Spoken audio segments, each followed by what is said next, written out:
வணக்கம். செல்வகுமாரின் இலங்கைக்கான வானிலை முன் எச்சரிக்கை.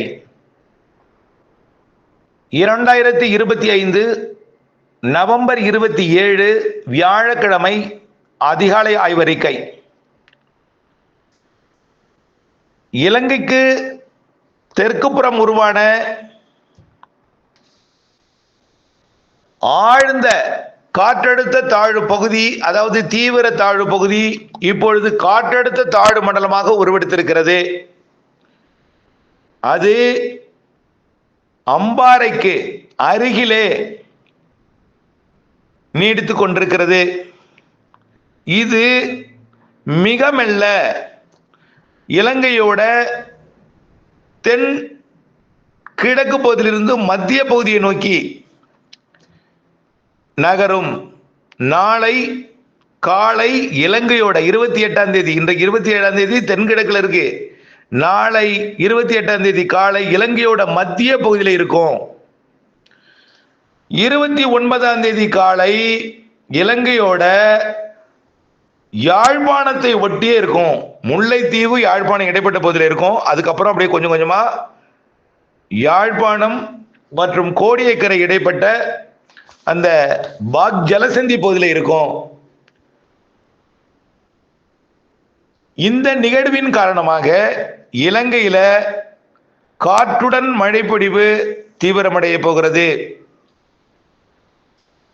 தற்பொழுது உருவாகி இருக்கக்கூடிய இந்த காற்றழுத்த தாழ்வு மண்டலம் இன்றைக்கே ஆழ்ந்த காற்றழுத்த தாழ்வு மண்டலமாக டீப் டிப்ரெஷனா மாறப்போகுது. இது தொடர்ந்து டீப் டிப்ரெஷனாவே யாழ்ப்பாணம் வரைக்கும் கடக்க வாய்ப்பு இருக்கு. ஒருவேளை இடையில செயலிழந்தாலும் யாழ்ப்பாணம் போய் மீண்டும் டீப் டிப்ரெஷனா மாறிடும். இது முல்லைத்தீவுக்கும் யாழ்ப்பாணத்துக்கும் இடைப்பட்ட பகுதி வழியாகத்தான் இது பாக் ஜலசந்திக்கு போக போகுது. அதாவது யாழ்ப்பாணம் கோடியக்கரை இடைப்பட்ட பகுதிக்கு போக போகுது. இதன் காரணமா தற்பொழுது பெய்து கொண்டிருக்கூடிய மழைப்பொழிவு படிப்படியாக தீவிரமடையும். இப்ப மழைப்பொழிவு எங்க பெய்யுதுன்னு பார்த்தீங்கன்னா ஒட்டுமொத்த இலங்கைக்கும் பெய்யுது. ஒட்டுமொத்த இலங்கைக்கும் பெய்யுது. ஏன்னா இலங்கையோட தென் கிழக்கில் இருந்து கொண்டு, ஆனா யாழ்ப்பாணத்துக்கு கொஞ்சம் கம்மியா இருக்கு, முல்லைத்தீவுக்கு தெற்கே அதிகமா இருக்கு. ஒட்டுமொத்த 4 பக்கமும் மழை தான். இலங்கையை பொறுத்த வரைக்கும் ஒரு முக்கோண வடிவத்தில் இருக்கிறத 3 பக்கம் என்று சொல்லலாம். ஆகவே இந்த சுற்றுப்புற காற்று எல்லாமே இலங்கையில ஏறி இரு காற்று இனவை இலங்கை ஒட்டுமொத்தம் ஏற்படுத்தி தொடர் மழைப்பொழிவை வெள்ளப்பெருக்கு ஏற்படுத்தி கொண்டிருக்கிறதே. காலையில யாழ்ப்பாணத்துக்கு தொடர்பு கொண்டு ஒருவரிடம் பேசிய பொழுது, நண்பரிடம் பேசிய பொழுது, யாழ்ப்பாணத்துக்கு காற்றுடன் மழை பொழிவு இருக்கிறது, ஆனால் முல்லைத்தீவிலே கூடுதலாக இருக்கிறது, தெற்கே போக போக அதிகமாக இருக்கிறது, பாதிப்பு நேற்றே ஏற்பட்டு விட்டது, நாங்கள் அறியவில்லை, உங்கள் வானிலை வாயிலாக அறிந்தோம் என்று அவர் தெரிவித்தார். ஆகவே இப்போ இந்த நிகழ்வு வடக்கு நோக்கி நகரும் பொழுது மழை எங்க தீவிரமடைன்னு பார்த்தீங்கன்னா மழை விடாது. 2 நாள் மழைன்னு வச்சுங்க. ஆனா இந்த இலங்கையோட தென்கிழக்கு பகுதியில் கூட இப்ப விட்டுரும். இன்னைக்கு இலங்கையோட தென்கிழக்கு இந்த கரையை கடற்கிற பகுதியில் கூட விட்டுரும். ஆனால் இலங்கையோட மேற்கு பகுதியிலையும் வடக்கு கிழக்கு மாகாணங்கள்லையும் மழை தொடர்ந்து கொண்டே இருக்கும். இலங்கையோட கிழக்கு பகுதி வடக்கு கிழக்கு மாகாணங்கள்ல 2 நாளாவும் மழை விடுறதுக்கு முதல்ல தென்கிழக்கு பகுதியில் விடும், அப்புறம் தெற்கு பகுதி ஹம்மந்தோட்டா பகுதியில் விடும், அப்புறம் கொழும்பு விடும், அப்புறம் திரிகோணமலை விடும், அதுக்கு அப்புறம் தான் புத்தளம் எல்லாம் விடும். ஆகிய யாழ்ப்பாணத்திற்கும் தலைமன்னாருக்கும் புத்தளத்திற்கும் முல்லைத்தீவுக்கெல்லாம் 2 நாள் மழை. தமிழர் பகுதிகளுக்கு 2 நாள் அதீத மழைப்பொழிவு இருக்கிறது. ஆக இது திரிகோணமலைக்கு கூட ஒரு அரை நாள் முன்னாடியே 1.5 நாளோட முடிஞ்சிடும். ஆனா அந்த தலைமன்னாருக்கும் யாழ்ப்பாணத்துக்கும் இடையில தான் கடைசியா முடியும். 29ஆம் தேதி ராத்திரி கூட ஆயிடும். 27, 28 தான் நாம இலங்கையின் ஒட்டுமொத்த பகுதிக்கு சொல்றோம். ஆனா இந்த தலைமன்னாருக்கும் யாழ்ப்பாணத்துக்கும் இடையில 29ஆம் தேதியும் மழை தொடரும். 29ஆம் தேதியும் புத்தளத்துக்கும் யாழ்ப்பாணத்துக்கும் இடையில 3 நாள் மழை. கொஞ்சம் தாமதமா தொடங்கியிருக்கு. இன்னைக்கு 6 நாள் தாமதமா தொடங்கினாலும் 1 நாள் கூடுதல் மழை. அங்க ஒரு 1/2 நாள் கூடுதல் மழை பொழிய போகுது யாழ்ப்பாணத்திற்கு. யாழ்ப்பாணத்துக்கு தான் இன்னும் தொடங்கல. ஆனா தலைமன்னார் புத்தளம்லாம் தொடங்கி மழை பொழிந்திருக்கிறது. அங்க பாத்தீங்கன்னா 3 நாள் மழையா இருக்கு. 29ஆம் தேதி மாலை வரை மழை இருக்கும்.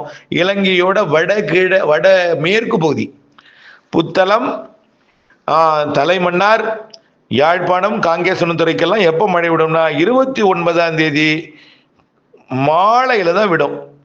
அப்பதான் அது இந்த பாக்ஜலசந்தில இருப்பது கொஞ்சம் வடக்கு நோக்கி நகரும்.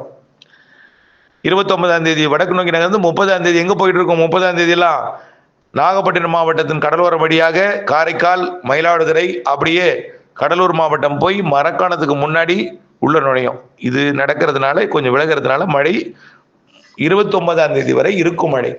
இப்ப 27, 28, 29 வடமேற்கு இலங்கைக்கு, அதாவது புத்தளத்திலிருந்து யாழ்ப்பாணத்திற்கு 3 நாள் மழை. தென் கிழக்கு இலங்கை ஆகிய இருக்கக்கூடிய கல்முனை பகுதிகளுக்கு மழை இப்ப விரைவிலே விட்டுரும், இன்னைக்கே விட்டுரும். வடக்கு நோக்கி நகர வடக்கே இருக்கக்கூடிய பகுதியை விட்டு விலகினால்தான் மழை விடும். அப்ப விலகுதல் என்பது 29ஆம் தேதி இரவு. 29ஆம் தேதி வரைக்கும் யாழ்ப்பாணம், காங்கேசன்துறை இருக்கும். சரி, பாதிப்பு எப்படி இந்த மழைப்பொழிவு அப்படின்னு பார்த்தீங்கன்னா, கொஞ்சம் பாதிப்பு அதிகம் தான். நம்ம ஏற்கனவே சொல்லிட்டோம். இது வரைக்கும் உங்கள் பகுதி மூழ்கல, உங்கள் பகுதி பாதிக்கலைன்னா பரவாயில்லை. ஆனா மழை நிறைய இருக்கு என்பதை புரிந்து கொண்டு நீங்கள் மேடான பகுதிக்கு போயிடணும். ஆனா புயல் போல காற்று அடிக்குது சார் அப்படின்னு கேட்டாங்க. புயல் போல காற்று அடிக்குதுன்னு செய்யும். ஏன்னா இது கடலால் சூழப்பட்டிருக்கிற ஒரு தீவு என்பதனால நிறைய காற்று கிடைக்கிறது, சிறு நிகழ்வும் வலுவா இருக்கு. அதனாலதான் இதுவே 75 விட்டு விட்டு வீசும் காற்று தான் அதிகமா இருக்கும். தொடர்ச்சியா வீசக்கூடிய காற்று விட்டு விட்டு வீசும் காற்று அதுக்கு வலுவாக இருக்கிறது.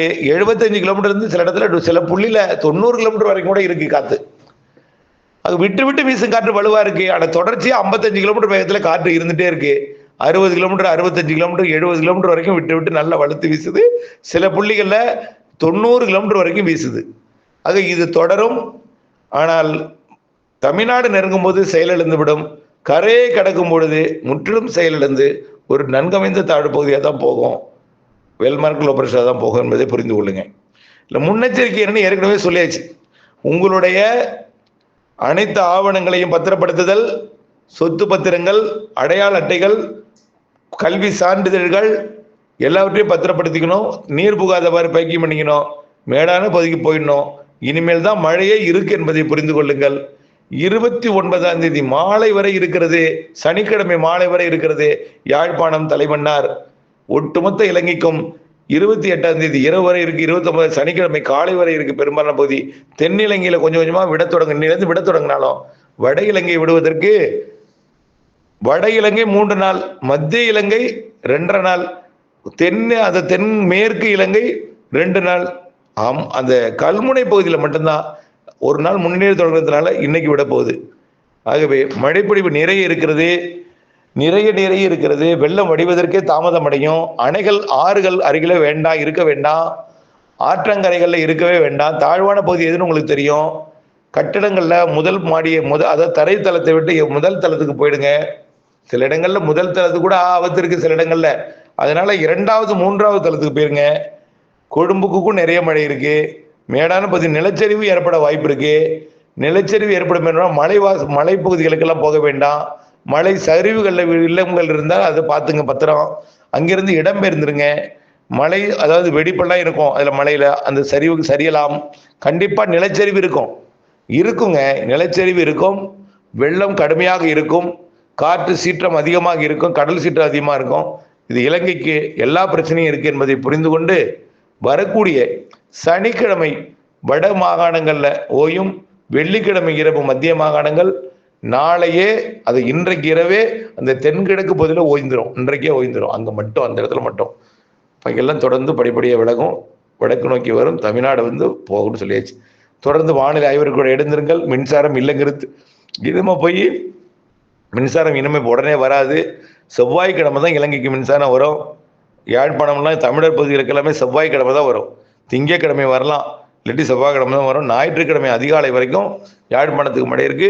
சனிக்கிழமை இரவு வரைக்கும் மழை இருக்கு. ஞாயிற்றுக்கிழமை தான் உங்களுக்கு எல்லாம் பழுதடைந்ததெல்லாம் பார்க்க தொடங்க. மின்சாரம் வர தாமதமாகும். கண்டிப்பா மின்சாரம்லாம் கிடைக்காது. ஏற்கனவே மின்சாரம் இல்லாம தான் இருக்கீங்க. இருந்தாலும் அதற்கான ஒளிக்கு தேவையான எல்லா ஒரு மண்ணெண்ணெய், மெழுகுவர்த்தி இவையெல்லாம் அது எப்பொழுதுமே இருக்கணும். ஆகவே கைபேசிக்கு சார்ஜ் போடுறது, சார்ஜுக்கு பவர் பேங்க் இது எல்லாமே உங்கள்கிட்ட இருக்கட்டும். அவசரத்துக்கு ஒன்றுமே இல்லைன்னா வானொலியாவது இருக்கட்டும். தொடர்ந்து வானொலி அறிக்கையை கேட்டுட்டே இருங்க. அப்டேட்ஸ் அறிந்து புரிந்து பயன்பெற்றுக் கொள்ள அன்போடு கேட்டுக்கொள்கிறேன். நன்றி.